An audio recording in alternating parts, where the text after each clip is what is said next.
Hi, I'm Josh Pauling. I work for Farmers State Bank, and today I'm going to be reading Merry Christmas, Curious George.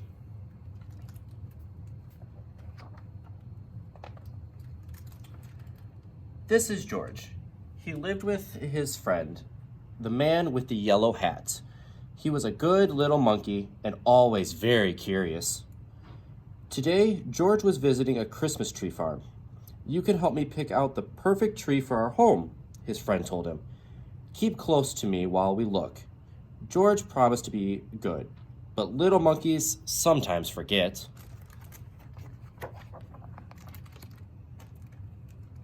The Christmas tree farm had more trees than George had ever seen. He found a very nice one right away. But then another caught his eye. And then one more, and then another. George was curious. How many Christmas trees could there really be?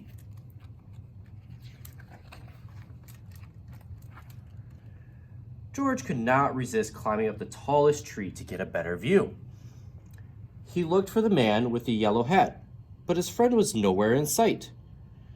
Two men tromped into the clearing. "There's our tree," one man told the other.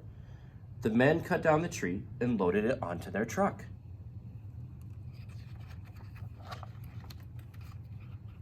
Along with George.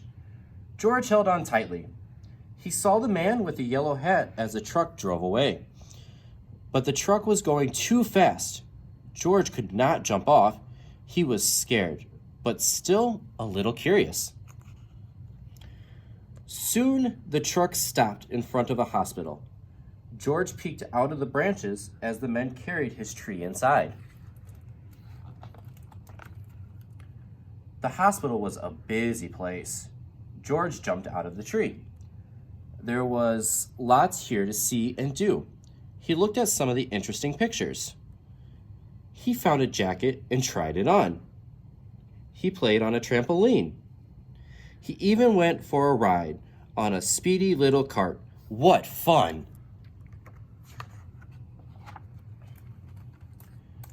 Then George spotted something very interesting. His tree!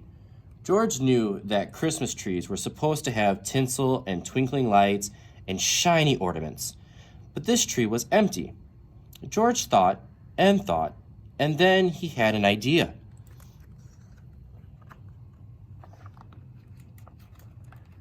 Next, George noticed a pile of gifts in the corner of the room. The gifts looked pretty, but George was curious. Could he make them look even prettier? This red bow would look much better on the green box, and the name tags might look nicer on the different packages too. A nurse arrived, and what did she see? A monkey, and he's making a big mess.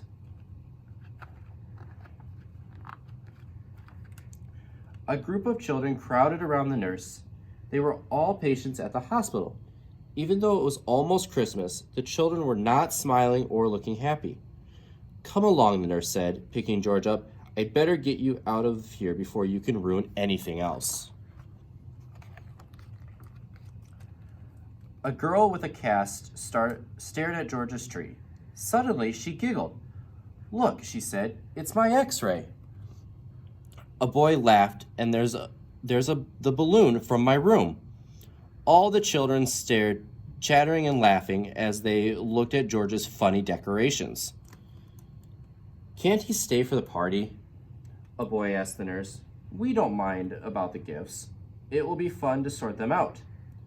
"Please let him stay, please," the other children chimed in. When she saw how happy the children looked, the nurse looked happier too. "I suppose he can stay," she said, "if he promises to help fix the tree." George was happy to help. The children helped too.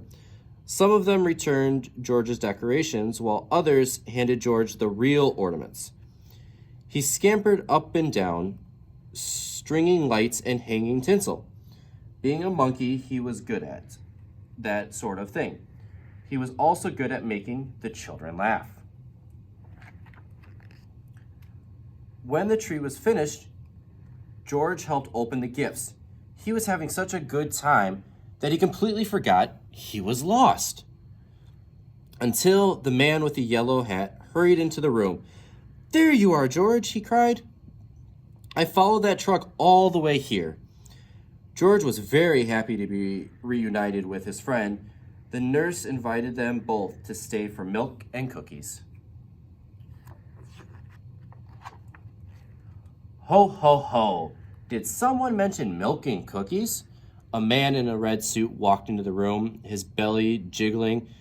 He was holding a beautiful golden star. George's eyes widened. It was Santa Claus. "Who would like to put the star on top of the tree?" Santa asked. "George!" the children cried at once. "Let George do it." George scurried up the tree one last time. He put the golden star place carefully. "Merry Christmas, Curious George."